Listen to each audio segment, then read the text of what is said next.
فاروق کے واقعے سے ہمیں یہی سبق ملتا ہے، جب ہم حد سے زیادہ بگڑ جائیں گے ہمارے دشمنوں کو ہی اللہ تعالیٰ دین کی دولت دے دے گا، توحید کی دولت دے دے گا، ایمان کی دولت دے دے گا، اور انہی کے ہاتھوں اللہ تعالیٰ ہمیں ذبح کرا دے گا۔ حضرت عمر فاروق اسلام سے سب سے زیادہ چڑھنے والے، رسول پاک صلی اللہ علیہ وسلم کی گردن لینے کے لیے جا رہے تھے، لیکن قرآن سنا، قرآن سننے کے بعد بے قابو ہو گئے اور اسلام کے اندر داخل ہو گئے۔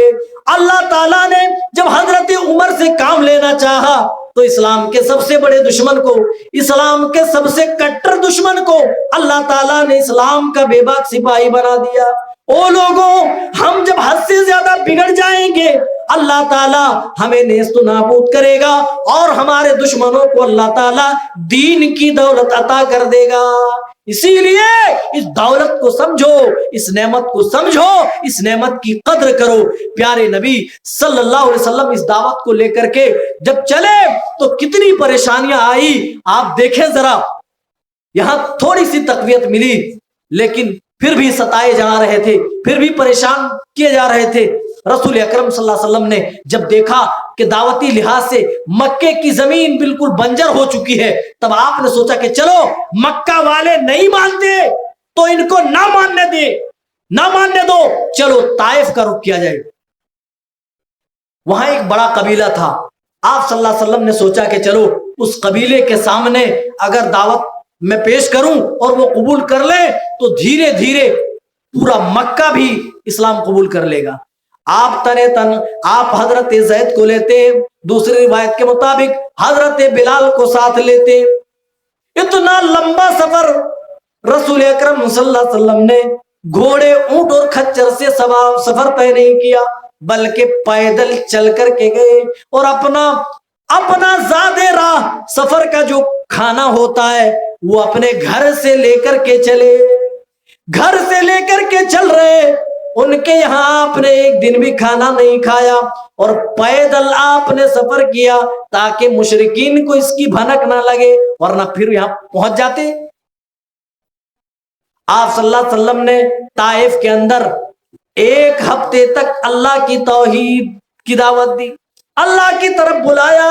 او لوگوں، ایک ہفتہ دعوت دینے کے بعد بھی میرے رسول پر کوئی ایک بھی شخص کلمہ پڑھنے والا نہیں، الٹا آپ کا مذاق اڑایا جا رہا ہے۔ اے محمد، تو کیا بات کرتا ہے؟ اگر نبی بنانا تھا اللہ کو تو ہمیں نہ بنا کر تجھے بنا دیا۔ ارے دیکھو ہمارا، دیکھو رہن سہن تو دیکھو، ہماری ٹھاٹ باٹ تو دیکھو، ہمیں نہ بنا کر تمہیں بنا دیا۔ اے محمد، یہ بات ہمیں تسلیم نہیں ہے۔ انہوں نے آپ کا مذاق بنایا۔ جب آپ ایک ہفتہ وہاں بتا چکے، آپ مایوس ہو کر واپس ہونے لگے تو آپ کے پیچھے طائف والوں نے اوباشوں کو لگا دیا، بدماشوں کو لگا دیا۔ آپ کے اوپر پتھروں کی بارش کی جاتی ہے، اتنے پتھر برسائے گئے میرے نبی پر، طائف کے اندر اتنے پتھر برسائے گئے، آپ خون سے لہو لہان ہو گئے، آپ کے سر سے، آپ کے جسموں سے خون رس رس کر کے جوتے میں جمنے لگا اور آپ بے ہوش ہو کر ایک جگہ گر پڑے۔ لوگوں، توحید کی دعوت کیا ہوتی ہے، اس دعوت میں کتنی پریشانیاں ہوتی ہے، آپ ذرا تصور کریں۔ آپ کے اوپر پتھروں کی بارش کی گئی، آپ نے صبر و تحمل سے کام لیا، آپ بے ہوش ہو گئے۔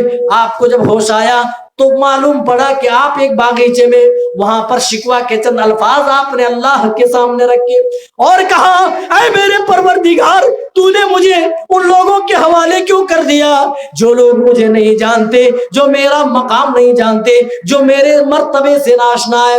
اے میرے پروردگار، یہ تو نے کس کے حوالے کر دیا ہے؟ آپ صلی اللہ علیہ وسلم نے شکوہ کے یہ الفاظ کہے تھے۔ رسول اکرم صلی اللہ علیہ وسلم ابھی طائف سے واپس ہو رہے تھے، وادی نخلا میں آپ نے فجر کی نماز ادا کی۔ اور لوگوں، جب اللہ تعالیٰ اپنے نبی کو تسلی دیتا ہے تو کس طرح تسلی دیتا ہے دیکھیے۔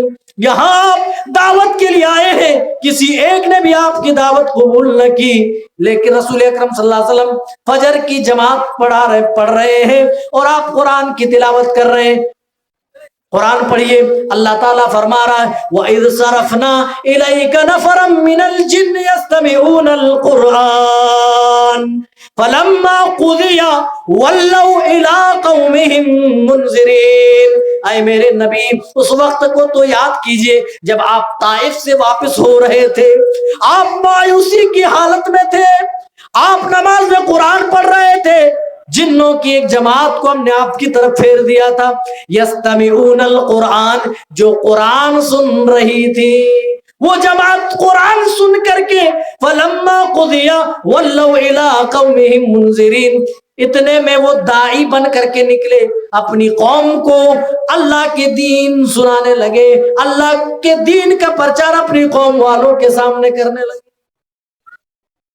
اللہ نے نبی کو دلاسا دیا اور بتایا, اے میرے محبوب صلی اللہ علیہ وسلم, اگر دنیا کے لوگ آپ کی تکذیب کریں گے تو انسان, ہم جنوں سے آپ کی رسالت کی گواہی دلوائیں گے. اور جنوں کی جماعت نے قبول کیا, ایمان کی دولت سے مالا مال ہوئے, اور وہ ایمان کی تبلیغ میں بھی لگ گئے, دوسروں کو دعوت بھی دینے لگ گئے. ہمیں تو دعوت کا پتہ بھی نہیں ہے میرے بھائیوں. رسول اکرم صلی اللہ علیہ وسلم کی زندگی کس طریقے سے گزری, کس طرح آپ نے دعوت دی, اور اس دعوتی میدان میں کتنے مراحل ہیں, کون کون سے مرحلے سامنے آئے اور کون کون سی پریشانیاں سامنے آئی. اللہ اکبر. نبی صلی اللہ علیہ وسلم کا جب یہ عزم و استقلال دیکھا کہ بھتیجا میرا ماننے والا نہیں ہے, بھتیجا تو کہہ رہا ہے کہ ایک ہاتھ میں سورج اور دوسرے ہاتھ میں چاند بھی رکھ دو, تب بھی اے میرے چچا, اللہ کے اس دین کی دعوت سے میں باز نہیں آ سکتا, میں رکنے والا نہیں, میں یا تو اسی راستے میں مٹ جاؤں یا پھر اللہ تعالیٰ میرے ہاتھوں فتح و نصرت اللہ تعالیٰ عطا فرما دے. یہ دیکھا تو ابو طالب نے بنو ہاشم اور بنو عبد مطلب کو جمع کیا, دونوں قبیلوں کو جمع کیا اور کہا اپنے اس نوجوان کے سپورٹ میں کھڑے رہو, کچھ بھی ہو جائے اس نوجوان پر آنچ نہ آنے پائے. اگر کوئی محمد پر حملہ آور ہوتا ہے, ہم سب ان کا دفاع کریں گے, ہم سب ان کا ساتھ دیں گے. اسی پر بات ڈن ہو گئی. جب مشرکوں کو پتا چلا تو مشرکوں نے بھی ایک میٹنگ بلائی اور کہا کہ عبد مطلب نے اور عبد ہاشم نے اور بنو ہاشم نے یہ طے کر لیا ہے کہ وہ متحد ہیں اور ہمارے خلاف ہے. چلو ان کا سوشل بائیکاٹ کر دو. اے لوگوں, ان کا سوشل بائیکاٹ کر دیا گیا. نبی اور نبی کے ماننے والے اور نبی کے خاندان والے, نبی کے گھرانے سب معاشرے سے کاٹ کر الگ کر دیے گئے. باہر سے کھانے پینے کی چیزیں آتی تھی, دوسرے لوگ خرید کر کھاتے تھے, لیکن نبی کے گھر والوں کو, نبی کے خاندان والوں کو یہ اجازت نہیں تھی کہ وہ لے کر کے خرید کر کے وہ استعمال کریں. چاول آ رہا ہے لوگ کھا رہے, آٹا آ رہا ہے لوگ کھا رہے ہیں, اور دوسری چیزیں آ رہی ہیں لوگ استعمال کر رہے ہیں, لیکن نبی کے صحابہ کو, نبی کے گھر والوں کو, نبی کے خاندان والوں کو یہ اجازت نہیں ہے. مجبوراً نبی اور نبی کے صحابہ, نبی کے گھر والے شیب ابی طالب میں جا کر کے پناہ لیتے. اے لوگوں ذرا غور کرو, یہ معاملہ 1-2 دن تک نہیں چلا بلکہ 3 سالوں تک یہ سوشل بائیکاٹ چلتا رہا. آٹا آیا لیکن لینے نہیں دیا گیا, چاول آیا لیکن لینے نہیں دیا گیا, دودھ آیا لینے نہیں دیا گیا. وہ لوگوں تمہیں جانتے ہو کیا, تمہیں معلوم ہے 3 سالہ زندگی ان کی کیسی گزری, انہوں نے کس طرح بتائی ہے؟ ذرا غور تو کرو. نبی کے خاندان والے اور نبی پر ایمان لانے والے جانتے ہو درخت کی سوکھی پتیاں یہ چبا کر انہوں نے 3 سالہ زندگی گزاری ہے. یہ چمڑے, جن چمڑوں کا آج ہم جوتا اور بیلٹ استعمال کرتے ہیں اور دوسری چیزیں ہم بنواتے ہیں, وہ لوگوں وہی سوکھے چمڑے رات کو بھگو دیتے تھے پانی کے اندر, اور صبح جب کچھ نرم ہو جاتا تھا اسی چمڑے کو چوستے تھے, اپنی بھوک کو پیاس بجھاتے تھے. اسی حالت میں انہوں نے 3 سالہ زندگی گزار دی. ہمیں کیا معلوم اسلام کے لیے تکلیف کیا ہوتی ہے؟ ہم نے تو اسلام کے لیے قطرہ پسینہ بھی نہیں بہایا ہے. یہ کٹھنائیاں تو دیکھو, لاک ڈاؤن کا وہ دور یاد کرو, جب لاک ڈاؤن ہوا آپ کو کیسا لگ رہا تھا؟ لگ رہا تھا کہ پھر آپ اس قید سے آپ نکل پائیں گے؟ نہیں لگ رہا تھا. ارے کسی طرح سبزی لینے کی چھٹی ہوتی تھی, وہ بھی کارڈ دکھانا پڑتا تھا, پھر بھی ڈر لگتا تھا کہ پولیس والے ڈنڈا نہ مار دیں, ہے کہ نہیں؟ چند عرصے میں لاک ڈاؤن کا معاملہ ختم ہو گیا, پھر بھی کیسے لگ رہا تھا؟ اللہ اللہ، کھانے پینے کی چیزیں آ رہی تھی، اس کے باوجود لگ رہا تھا ہم قید کر دیے گئے، ہم محصور کر دیے گئے۔ ارے وہ دور یاد کرو جب نبی کے خاندان والے ایک علاقے میں نظر بند کر دیے گئے، قید کر دیے گئے، محصور کر دیے گئے، کھانے پینے کی کوئی چیز 3 سالوں تک نہ گئی۔ اللہ اکبر، 3 سالوں تک کسی طرح بچے روتے تھے، ان کے رونے کی بلکنے کی آوازیں ان کے کانوں میں بھی جاتی تھی، لیکن ان کے کلیجے نہیں پسیتے تھے۔ عورتوں کے رونے کی آوازیں جاتی تھی، لیکن پھر بھی ان کے کلیجے کو کچھ محسوس نہیں ہوتا تھا۔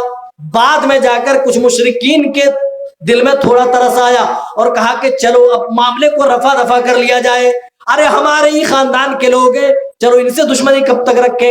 ابو طالب کو رسول پاک صلی اللہ علیہ وسلم نے یہ کہہ کر کے بھیجا، اے میرے چچا، جاؤ ان مشرکین کو بتا دو جنہوں نے ہمارے خلاف ایگریمنٹ کیا ہے، ہمارے خلاف سوشل بائیکاٹ کیا ہے، جان کو بتا دو اس ایگریمنٹ کو دیمک چاٹ چکا ہے، دیمک ختم کر چکا ہے، اس ایگریمنٹ کو دیمک پھاڑ چکا ہے، وہ ایگریمنٹ اب موجود نہیں۔ ابو طالب مشرکوں کے پاس آئے اور کہنے لگے، میرے بھتیجے نے کہا ہے، اللہ کی قسم اگر میرے بھتیجے کی بات غلط ثابت ہو جائے، اے مکہ والو تم گواہ رہنا، اے قریش کے بڑے بڑے سرداروں، اے صنادید قریش تم گواہ رہنا، میں اپنے بھتیجے کا سپورٹ کرنا چھوڑ دوں گا اگر میری بات غلط نکلے۔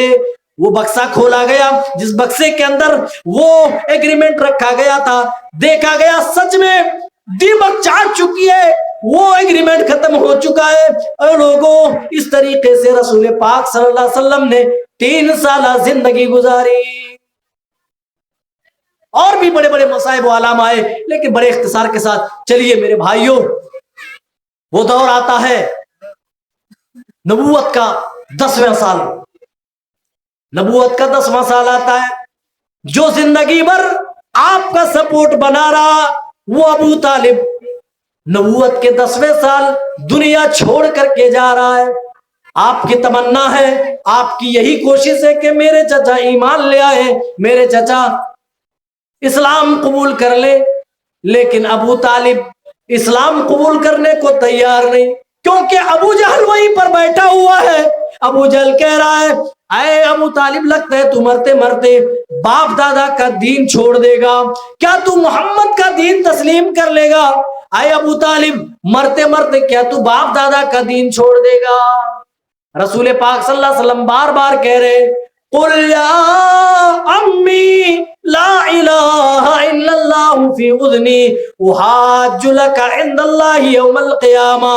اے میرے چچا، میرے کان میں کلمہ لا الہ الا اللہ پڑھ دیجئے، احاج لک عند اللہ، اللہ کے پاس میں حجت کروں گا، میں اللہ کے سامنے کہوں گا، اے اللہ یہ میرے چچا ہے، تیرے اسلام کی تبلیغ نے میرے چچا نے بڑا سپورٹ کیا ہے، بڑی مدد کی ہے، اے میرے پروردگار، میرا چچا ایمان کی دولت لے کر کے آیا ہے، میرے چچا کو درگزر فرما دے، میرے چچا کو معاف فرما دے۔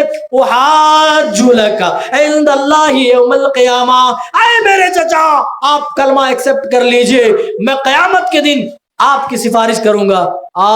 کہا کہ نار برداشت ہے آر کے مقابلے میں۔ اے بھتیجے، میں جانتا ہوں جو دین لے کر کے آیا وہ دین سچا ہے، جو دعوت تو لے کر کے آیا وہ دعوت سچی ہے، لیکن میں کیا کروں، مجھے یہ گوارا نہیں کہ میرے مرنے کے بعد میرے خاندان والے، یہ ابو جہل، عتبہ، شیبہ، ولید بن مغیرہ جو میرے ارد گرد بیٹھے ہوئے ہیں، یہ تانا دے کہ ابو طالب دیکھو مرتے مرتے باپ دادا کا دین چھوڑ کر کے چلا۔ تو یہ بھی ایک بڑی رکاوٹ ہے میرے بھائیوں، حق قبول نہ کرنے کی ایک بڑی رکاوٹ، کہ لوگ کیا کہیں گے۔ ہم جب کوئی خیر کا کام کرنا چاہیں، کوئی نیکی کرنا چاہیں، تو یہی سب سے پہلے خیال آتا ہے کہ لوگ کیا کہیں گے۔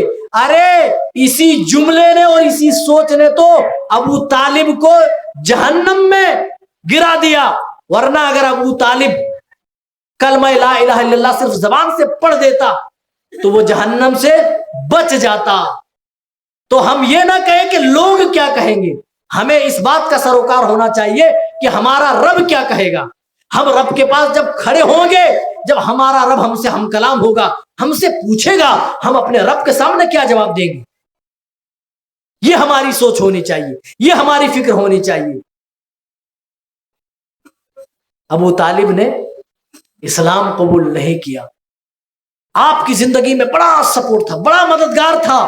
آپ کو صدمہ پہنچا, آپ کو تکلیف ہوئی, اور اسی سال ابھی رجب میں ابو طالب دنیا سے گئے, اور رجب, شعبان اور رمضان میں آپ کی چہیتی بیوی, آپ کی سب سے پہلی بیوی خدیجۃ الکبریٰ دنیا چھوڑ کر چلی جاتی ہے, داغ مفارقت دے کر چلی جاتی ہے. دو صدمے ایک ساتھ ہیں. ابو طالب دنیا سے جا رہا ہے, ابو طالب رجب میں دنیا سے چلا گیا, اور اب رمضان آیا تو رمضان میں خدیجۃ الکبریٰ دنیا سے جا رہی ہے. خدیجۃ الکبریٰ بھی آپ کی زندگی میں بہت بڑی مددگار تھی. رسول اکرم صلی اللہ علیہ وسلم جب دعوت لے کر کے پہنچے, جب آپ نے مشن سنایا, سب سے پہلے یہی خدیجہ تھی جس نے اسلام قبول کیا تھا. اور یہ خدیجہ وہ عورت تھی جس کے زندہ ہوتے ہوئے میرے نبی نے کوئی دوسرا نکاح نہیں کیا. میرے نبی خدیجۃ الکبریٰ سے اتنی محبت کرتے تھے, انتقال کے بعد بھی یہ محبت کم نہ ہوئی.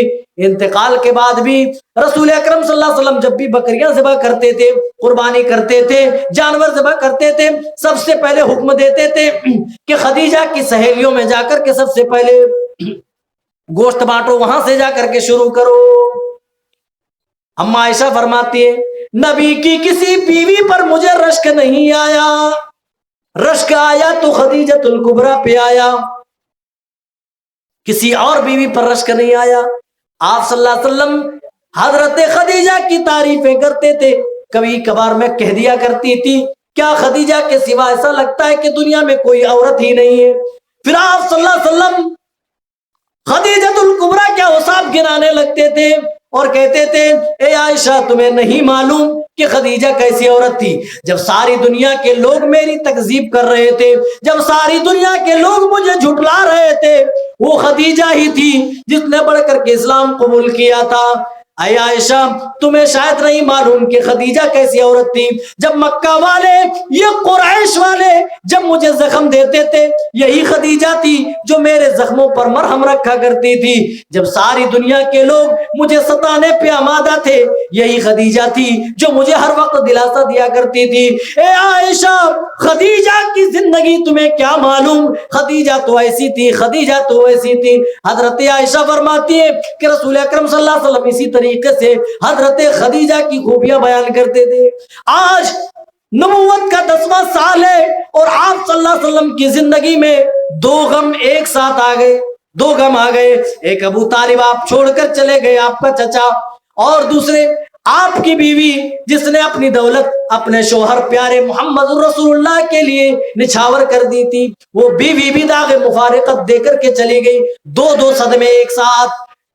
اہل سیر نے, سیرت نگاروں نے نبوت کے 10ویں سال کو عام الحزن کا نام دیا ہے, یعنی غم والا سال. آپ کی زندگی میں یہ دو غم اکٹھے ہوئے, دو غم. ایک ابو طالب دنیا سے چلے گئے, اور دوسری حضرت خدیجۃ الکبریٰ جو آپ کی زندگی میں ایک بڑی سپورٹر تھی. ہر وقت آپ کے زخموں پر مرہم پٹی کیا کرتی تھی, ہر وقت آپ کو اچھے مشورے دیا کرتی تھی, ہر وقت آپ کے ساتھ قدم سے قدم ملا کر چلا کرتی تھی. وہ بھی داغ مفارقت دے کر وہ دنیا سے چلی گئی ہے. رسول اللہ صلی اللہ علیہ وسلم کو اللہ تعالیٰ نے ان غموں سے نکالنے کے لیے معراج کرائی, معراج میں اوپر بلایا. معراج, اور معراج کے 2 حصے ہیں میرے بھائیوں, تفصیل کا موقع نہیں ہے. معراج کے 2 حصے ہیں, ایک حصہ مسجد حرام سے لے کر مسجد اقصی تک, اور دوسرا حصہ مسجد اقصی سے 7 آسمانوں تک, جہاں تک اللہ تعالیٰ نے اپنے نبی صلی اللہ علیہ وسلم کو پہنچایا, لے کر کے گیا. اور مسجد اقصی سے یہ سفر کیوں شروع کیا گیا, یہ بتانے کے لیے کہ اے مسلمانوں, اے میرے پیارے نبی کے امتیوں سنو, اب تک دنیا کی قیادت بنی اسرائیل کے ہاتھ میں تھی. ہاں, اب تک بنی اسرائیل اللہ کی نگاہ میں ایک معزز قوم تھی, لیکن انہوں نے اپنی نافرمانیوں کے بدولت, اپنی گستاخیوں کے بدولت ان سے یہ مقام چھینا جا رہا ہے. اب بیت المقدس کے مالک یہ یہودی نہیں بلکہ مسلمان ہوں گے. اسی لیے اللہ تعالیٰ نے مسجد حرام سے رسول پاک صلی اللہ علیہ وسلم کو مسجد اقصی تک لے کر کے آئے. پھر مسجد اقصی سے آپ نے اللہ تعالیٰ نے آپ کو جہاں تک چاہا وہاں تک آپ کی سیر ہوئی, آپ کو سیر کرایا.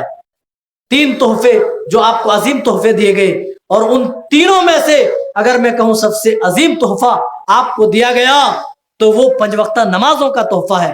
امت اس کو بھول چکی ہے.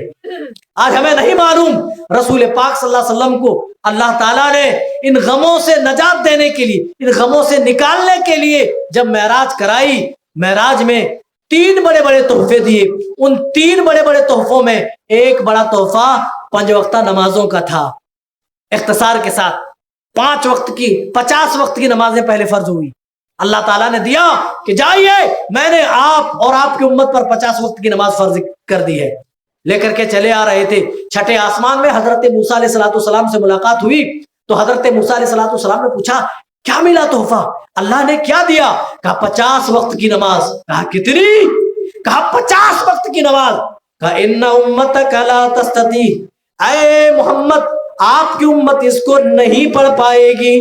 فرجع الی ربک, آپ اپنے رب کے پاس لوٹ جائیے.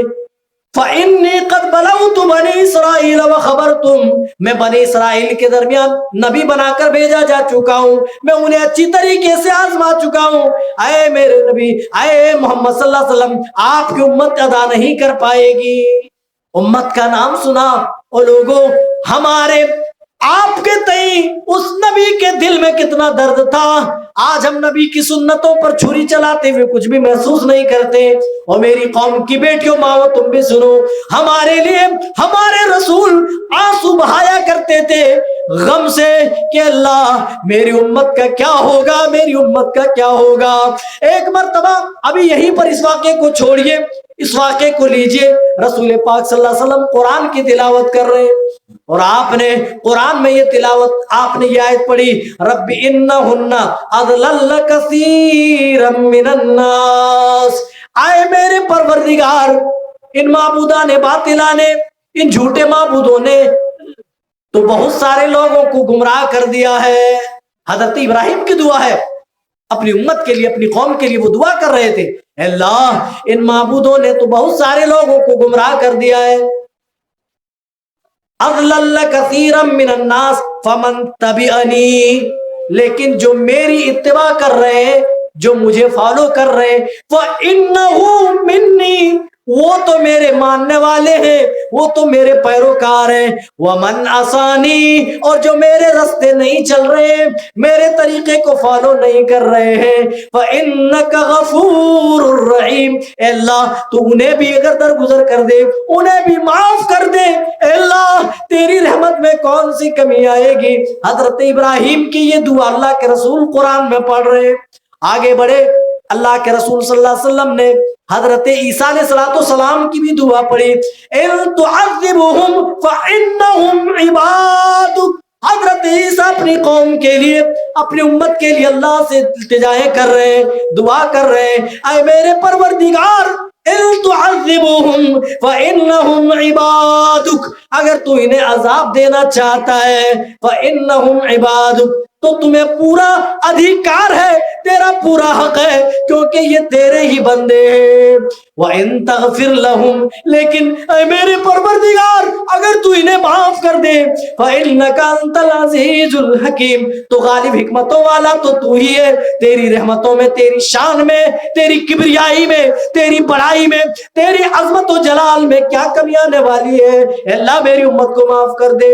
حضرت ابراہیم کی دعا بھی پڑھتے ہیں, حضرت عیسیٰ علیہ السلام کی بھی دعا پڑھتے ہیں, اور زار و قطار آپ رونا شروع کر دیتے. اللہ تعالیٰ نے دیکھا نبی رو رہے, اللہ تعالیٰ نے جبریل کو بھیجا کہ پوچھو میرے نبی کیوں رو رہے. اللہ کو سب معلوم ہے, پھر بھی جبریل کو بھیج کر اللہ تعالیٰ معلوم کر رہا ہے. اللہ کے رسول سے پوچھا جا رہا ہے ما یبکیک, اے اللہ کے رسول آپ کیوں روتے؟ کہا اے جبرائیل کیوں نہ رو، دیکھو قرآن تو پڑھو۔ حضرت ابراہیم نے اپنی امت کے لیے دعا کر لی، حضرت عیسیٰ نے بھی اپنی امت کے لیے دعا کر لی۔ اے جبرائیل میں کیا کروں، میری امت کا کیا بنے گا، میری امت کی نیا اس دن کیسے پار لگے گی؟ وہ لوگوں، ہماری آپ کی اس رسول کے دل میں کس قدر فکر تھی، کس قدر خیال تھا۔ آج تو ہم ان کے طریقے پر چل رہے ہیں جو ہمیں جانتے بھی نہیں، ان فلمی ایکٹروں کے پیچھے ہم چل رہے ہیں۔ آج ہم کسی کرکٹر کے دیوانے بن رہے ہیں، کسی فلمی ایکٹر کے دیوانے بن رہے ہیں جو تمہیں جانتے تک نہیں، جو تمہیں پہچانتے تک نہیں، جو تمہارا نام بھی نہیں جانتا ہے، جنہوں نے آج تک تمہارے لیے کوئی بھلائی نہیں کی۔ تم ان کا دم بھرتے ہو، ان کا تم نام لیتے ہو، وہ سائڈ سے بال کٹا لے، سائڈ سے بیچ میں مرغے کی طرح چھوڑ دے تو تم بھی ایسے ہی بال کٹا کر مرغے کی طرح چھوڑ دیتے ہو۔ وہ ہاتھوں پہ کڑے پہنے، چھلے پہنے تم بھی پہنتے ہو، وہ پینٹ کٹا کر پہنے تو تم بھی فیشن سمجھ کر پہنتے ہو، وہ کانوں میں بالیاں پہنے تو تم بھی پہنتے ہو، وہ بال لمبے کرے تم بھی کرتے، چھوٹے کرے تو تم بھی کرتے ہو۔ جو تمہیں جانتا تک نہیں ہے، تمہیں پہچانتا تک نہیں ہے، تم سے ان کا کوئی واسطہ نہیں، نہ مذہب کا، نہ خاندان کا، نہ اسی طریقے سے کوئی اور بھی سلسلہ، کسی طرح سے تمہارا ان سے کوئی رابطہ نہیں، اس کے باوجود تم ان کے طریقے پہ چلتے ہو۔ اور ایک تمہارے نبی ہے جو تمہارے لیے راتوں کو اٹھ کر رو رہے، اے جبرائیل میں کیوں نہ رو، پڑھو تو حضرت ابراہیم کی دعا کو تو پڑھو، اپنی امت کے لیے دعا کر لی، حضرت عیسیٰ کی دعا تو پڑھو، حضرت عیسیٰ نے بھی دعا کر لی، میں اپنی امت کے بارے میں سوچ کر کے رو رہا ہوں۔ اے اللہ، قیامت کا دن ہوگا، میری امت کی نیا اس دن کیسے پار لگے گی؟ اللہ تعالیٰ کو خبر دیا، اللہ تیرا نبی اپنی امت کے بارے میں سوچ کر کے رو رہے ہیں، صبح رہے، کہا جا کر آپ خبر دے دیجئے، انا سنرضیک فی امتک ولا نسوک۔ آئے میرے محبوب صلی اللہ علیہ وسلم، آپ کو اپنی امت کے بارے میں فکر کرنے کی ضرورت نہیں ہے، آپ کی امت میں سے جو بھی صحیح ایمان و عقیدہ لے کر کے آئے گا، صحیح دین اور صحیح منہج لے کر کے آئے گا، اے میرے نبی آپ کو اپنی امت کے بارے میں فکر کرنے کی ضرورت نہیں ہے۔ جن کا ایمان و عقیدہ درست ہوگا، جو صحیح دین اور صحیح مذہب لے کر کے آئیں گے، جن کے اچھے اعمال ہوں گے، آپ کو ہم آپ کی امت کے تعلق سے اس دن راضی کر دیں گے، آپ کو اس دن بھلائیں گے نہیں۔ اللہ اکبر، آپ کو راضی کر دیں گے، آپ کو بھلائیں گے نہیں۔ رسول پاک صلی اللہ علیہ وسلم امت کے لیے رو رہے ہیں، کبھی یہاں جا رہے ہیں، کبھی یہ کر رہے ہیں، وہ کر رہے ہیں، نماز کا تحفہ ملا، اتنا بڑا تحفہ لے کر آ رہے، لیکن پتا چلا کہ امت نہیں پڑھ پائے گی، تو فوراً اللہ کی بارگاہ میں چلے گئے اور عرض کرنے لگے، یا رب خفف عن امتی، اے اللہ میری امت سے کچھ نمازیں تخفیف کر دے، کم کر دے، کچھ ڈسکاؤنٹ دے دے، اے اللہ کچھ کم کر دے، کچھ کنسیشن دے دے۔ اللہ نے کہا ٹھیک ہے، آپ کی امت اگر 50 نہیں پڑھ پاتی ہے تو 40 پڑھ لے گی، 40 10 میں نے کم کر دی، 40 لے کر کے آ رہے، پھر چھٹے آسمان پہ موسیٰ نے پکڑ لیا، کہا کتنی کم ہوئی؟ کہا 10 کم ہو گئی ہے۔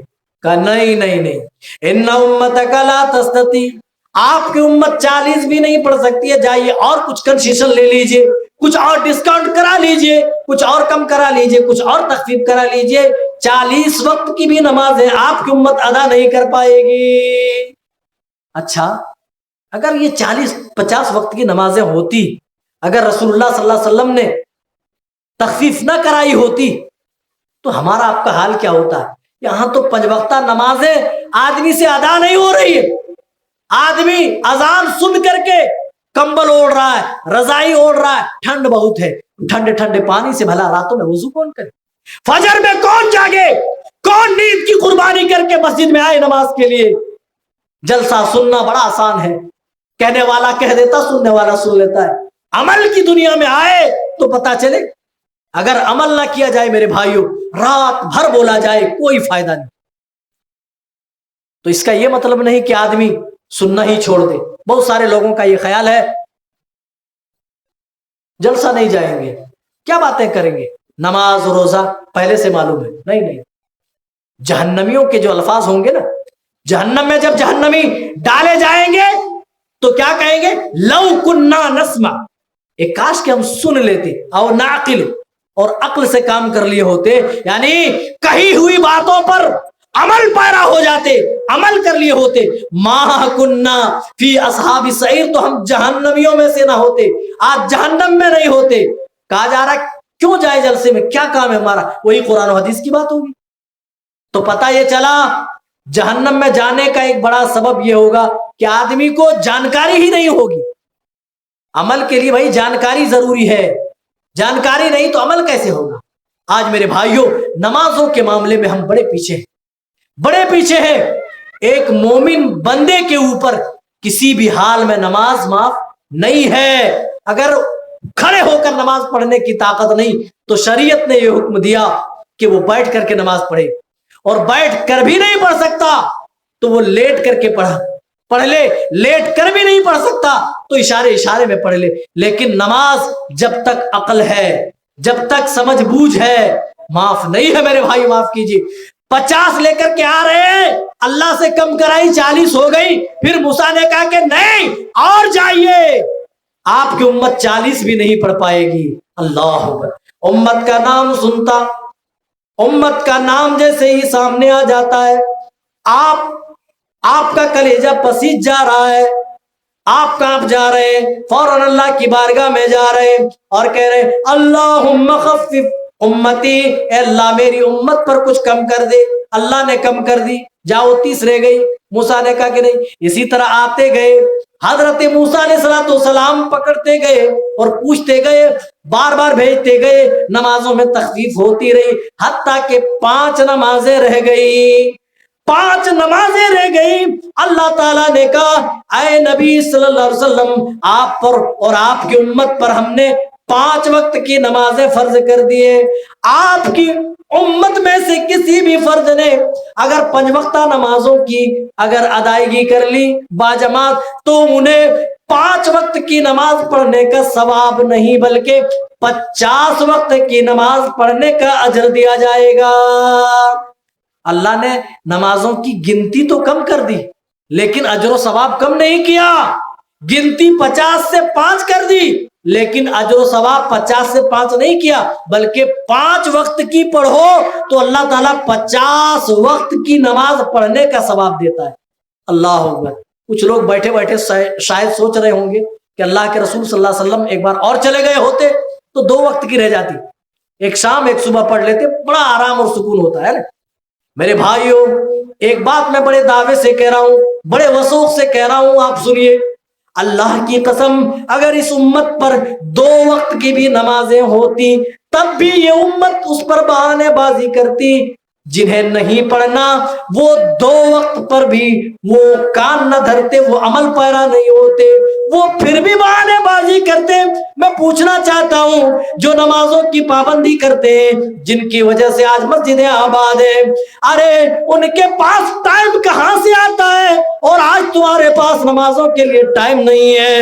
ان کے بھی تو بیوی بچے ہیں، ان کو بھی تو کمانا ہے، ان کو بھی تو تجارت کرنی ہے، ان کو بھی تو بزنس اور کاروبار سنبھالنا ہے، ان کے پاس وقت ہے اور تمہارے پاس آج نمازوں کے لیے وقت نہیں ہے۔ او لوگوں تم کہاں کھو گئے؟ وما هذه الحیات الدنیا الا لعب ولهو وان الدار الاخرة لهي الحیوان لو كانوا يعلمون۔ ہم یہ کیوں نہیں سوچتے یہ دنیا کی زندگی تو پانی کے ببولے کی طرح ہے، جو بارش جب نازل ہوتی ہے پانی کے اوپر قطرہ گرتا ہے، پانی کا ببولا پھولتا ہے، دوسرا قطرہ اس ببولے کے اوپر گرتا ہے، ببولا پھوٹ جاتا ہے۔ اے لوگوں ہماری آپ کی دنیاوی زندگی کی یہی مثال ہے۔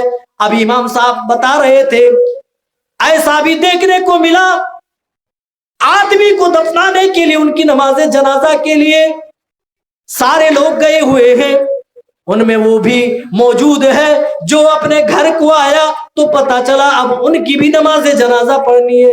وہ لوگوں ابھی تو اعلان ہوتا ہے رات میں کہ مولوی صاحب دعا کر دیجئے، ان کی طبیعت بڑی خراب چل رہی ہے، پھر صبح خبر ملتی ہے اب وہ دنیا میں نہ رہے، اس دار فانی سے کوچ کر گئے، صبح اتنے بجے نماز جنازہ ہوگی۔ وہ لوگوں اس دنیا میں کوئی گارنٹی نہیں دے سکتا، اسی لیے میرے بھائیوں نمازوں کی پابندی کرو۔ رسول اکرم صلی اللہ علیہ وسلم کو معراج میں دیا گیا ایک بڑا تحفہ ہے، معراج کے ذریعے سے آپ کو تسلی دی گئی۔ میرے بھائیوں سن 11ویں نبوت میں منا کی گھاٹی پر رسول اکرم صلی اللہ علیہ وسلم نے 6 لوگوں کو اسلام کی دعوت دی، 6 لوگ اسلام قبول کر لی۔ اللہ کا کرم دیکھو، جب اس دعوت کو اللہ تعالیٰ بڑھانا چاہتا ہے تو دیکھیے 6 لوگوں کو بیج کے طور پر اللہ تعالیٰ نے استعمال کیا، اور 6 لوگ یثرب گئے۔ مدینہ کا پرانا نام کیا ہے؟ یثرب۔ کیوں؟ ان کی وہاں کی آب و ہوا مکے والوں کو راس نہیں آتی تھی، اسی لیے یثرب کہتے تھے۔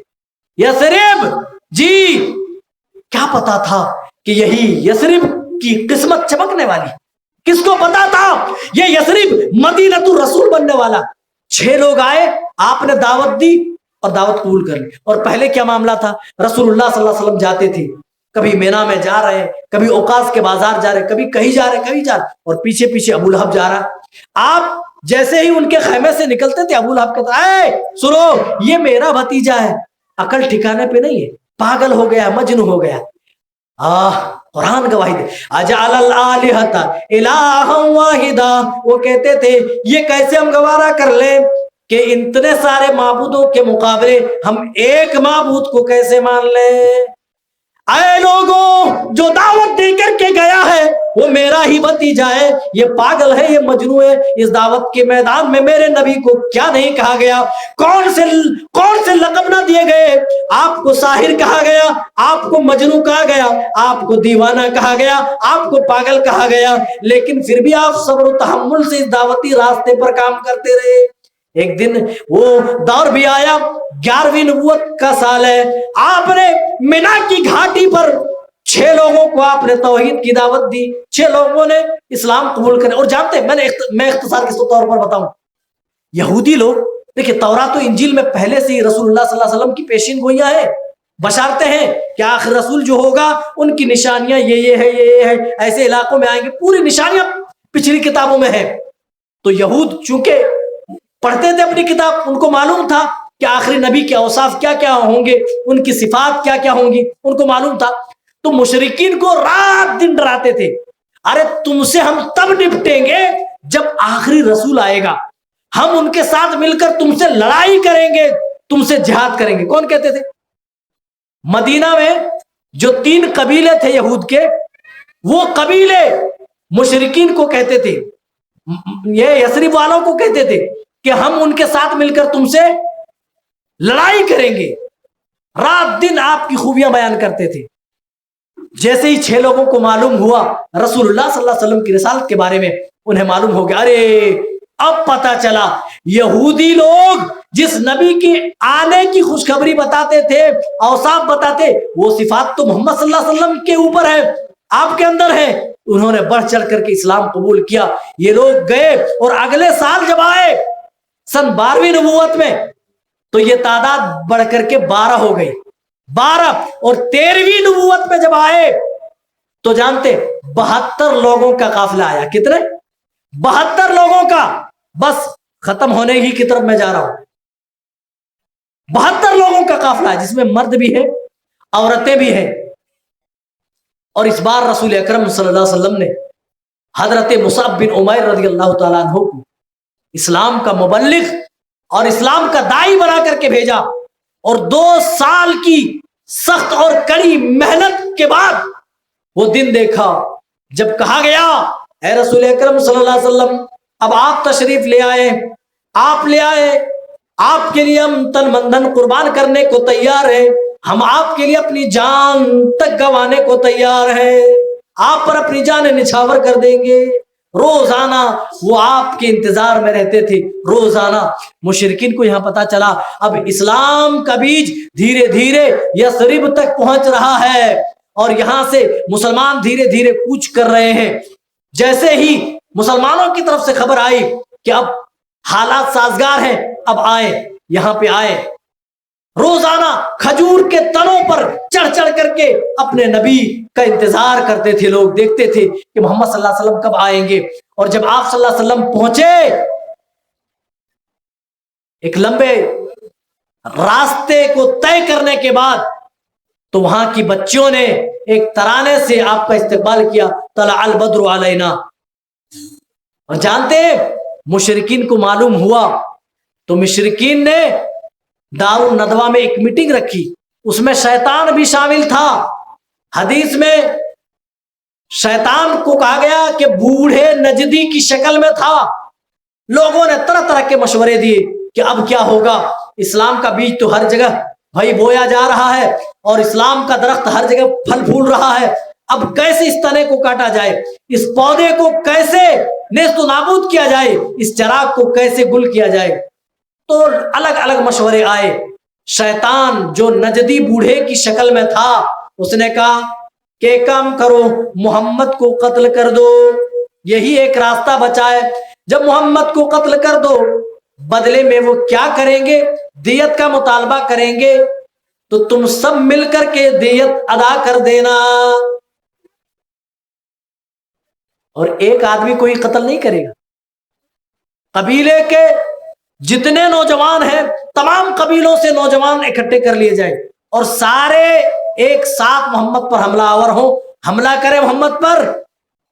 جب محمد کے خاندان والے دیت کا مطالبہ کریں گے تو کسی ایک سے تو کر نہیں سکیں گے، کیونکہ سارے لوگ آپ کے خون میں شامل ہوں گے۔ تدبیر تو چلی تھی، وَإِذْ يَمْكُرُ بِكَ الَّذِينَ كَفَرُوا لِيُثْبِتُوكَ أَوْ يُقْتِلُوكَ أَوْ يُخْرِجُوكَ وَيَمْكُرُونَ وَيَمْكُرُ اللَّهُ وَاللَّهُ خَيْرُ الْمَاكِرِينَ۔ اللہ تعالیٰ نے خبر دے دی، اے میرے محبوب صلی اللہ علیہ وسلم، آپ کے قتل کی پلاننگ ہو چکی ہے۔ وہ لوگوں جانتے ہو آپ پر جان لیوا حملہ کتنی دفعہ ہوا، یہ تو میرا سرسری طور پر میں نے بتا دیا۔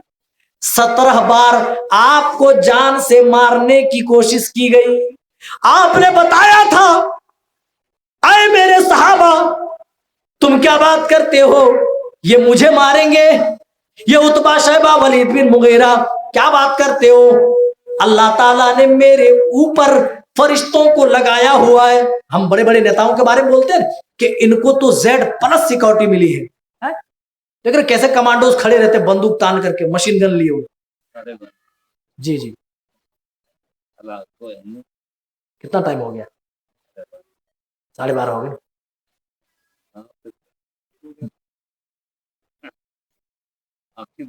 جی جی جی بالکل، کہاں بات چھوڑی تھی ہم نے؟ جی، تو رسول اللہ صلی اللہ علیہ وسلم نے فرمایا اگر میری طرف کوئی حملہ کرنے کے لیے آئے نا تو فرشتے ان کی بوٹیاں نوچ ڈالیں گے۔ کیا کریں گے؟ بوٹیاں نوچ ڈالیں گے۔ رسول اکرم صلی اللہ علیہ وسلم پر 17 سے زائد مرتبہ جان سے مارنے کی کوشش کی گئی، لیکن پھر بھی اللہ تعالیٰ نے آپ کو دشمنوں سے محفوظ رکھا، اور آج قتل کی پلاننگ بھی ہو گئی ہے، سب کچھ تیار ہے۔ رسول پاک صلی اللہ علیہ وسلم کو اللہ نے خبر دی کہ قتل کی پلاننگ ہو چکی ہے، آپ نکل جائیں۔ ابو بکر کو آپ نے باخبر کیا اور کہا آج کے رات نکلنے کا ٹائم ہے، آج ہمیں یہاں مکہ چھوڑ دینا ہے۔ اور آپ یمن کے راستے سے، سمندری راستے سے عبداللہ بن اریقط کو آپ نے ایک گائیڈ بنایا اور نکلے، اور اپنی جگہ اپنی چادر دے کر حضرت علی کو سلایا اور کہا جب صبح ہو تو یہ امانتیں مشرکین کو دے دینا، جن کی امانتیں میرے پاس ہیں ان کو تم ان کے حوالے کر کے پھر تم صبح میرے پاس آ۔ دیکھو حضرت علی کو بھی معلوم ہے کہ اس بستر پہ سونے کا نتیجہ یہ ہو سکتا ہے کہ ہمیں جان سے ہاتھ دھونا پڑتا ہے، لیکن چونکہ نبی نے کہا عمل کر لیے، اور دیکھا کہ اللہ کے رسول صلی اللہ علیہ وسلم نہیں ہے۔ اللہ کے رسول صلی اللہ علیہ وسلم سورہ یاسین کی تلاوت کرتے ہوئے وہاں سے نکل گئے، 3 دن تک غار ثور میں رہے، پھر مدینہ پہنچے۔ مدینہ کے لوگوں نے استقبال کیا، میرے بھائی وقت ہو گیا ہے، وقت اجازت نہیں دے رہا ہے، باتیں بہت زیادہ ہیں، اگر عمل نہ کرے تو یہ ساری باتیں بیکار ہیں، عمل کر لے کم ہی باتیں ہوں۔ تو یہ ہمارے لیے سود مند ہے اور فائدے کی بات ہے۔ رب ذوالجلال ہمیں حق بات سمجھنے کی توفیق عنایت فرما۔ اے اللہ سیرت رسول سے ہمیں سبق حاصل کرنے کی توفیق عنایت فرما۔ اے اللہ ہماری عملی زندگی میں رسول صلی اللہ علیہ وسلم کی زندگی اتارنے کی توفیق عنایت فرما۔ اے اللہ جب تک ہمیں زندہ رکھ ایمان و اسلام پر، اے اللہ جب خاتمہ ہو تو اس حال میں ہم مومن ہو، مسلمان ہو۔ آمین تقبل یا رب العالمین۔ السلام علیکم ورحمۃ اللہ وبرکاتہ۔ السلام علیکم۔ وقت نہیں دیکھا